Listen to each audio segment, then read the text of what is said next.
Hello there.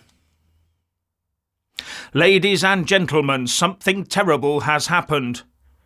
But where was the rioting mayhem of the UK far right?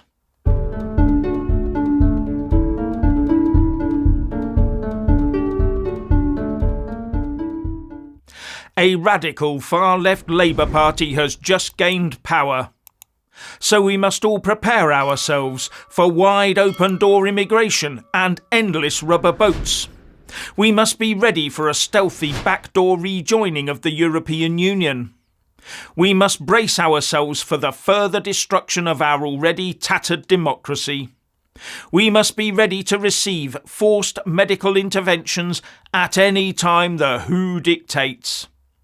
And those with anything must be ready to have all you have worked for confiscated and redistributed across the UK and wider to all those that the socialists deem more worthy of it than you.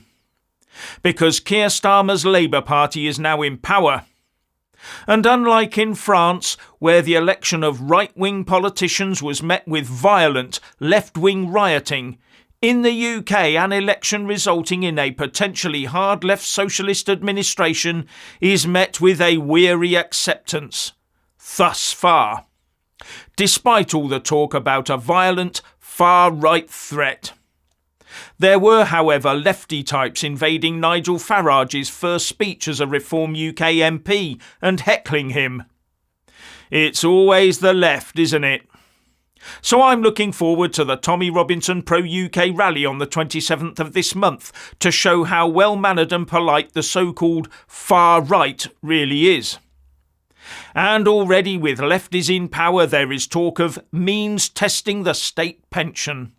Yes, the elderly with a bit put aside must dig ever deeper, thus encouraging the young to earn and spend, not earn and save. The politics of envy in full overdrive. Now many out there will claim that the voter does not realise what they were voting for, that they don't see the iron red hand in the velvet glove. But those who've had it rough over the last couple of years might know exactly what they were voting for. Someone who will play the Robin Hood. They had witnessed what the self-serving Tories and their cronies had done when stripping the cupboard bare, and maybe decided that it was now time to turn the tables. Who knows? But vote to give Labour a huge majority they did. And pundits are out there trying to make sense of it all.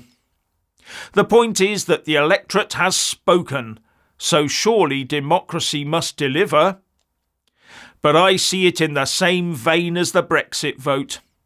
The establishment blob has its own plans, and the establishment blob will pursue those plans whatever the electorate says. So those that think, maybe, just maybe, my cupboard won't be so bare after Labour trickles some of that redistributed wealth down to me, they might end up regretting their decision. Because I doubt that the domestic poor are that high on the Labour to-do list.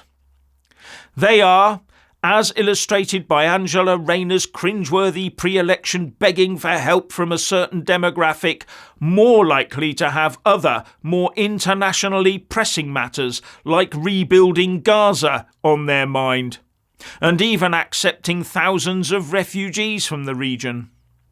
And reports are coming in of overjoyed potential newcomers to the UK celebrating on the beaches of France as they ready the dinghies. And the rise of the Muslim vote and how it is gaining traction in the UK in its own right gives us a clear indication of where our politics is going. And also that many voters care more about what happens where their roots are concerned than what happens here in this country.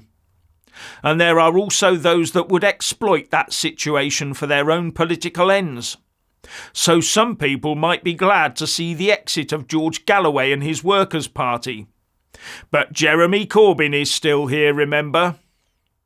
Also bear in mind that Labour's Wes Streeting saw his majority sliced down to just 528 votes when pro-Palestine candidate Liane Mohammed nearly beat him.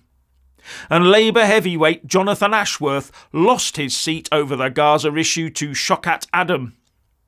We will see how this develops further going forwards. Now many will point to the democratic absurdity of our first-past-the-post system and complain that it is wrong that the SNP, for example, with about 700,000 votes, get 9 MPs.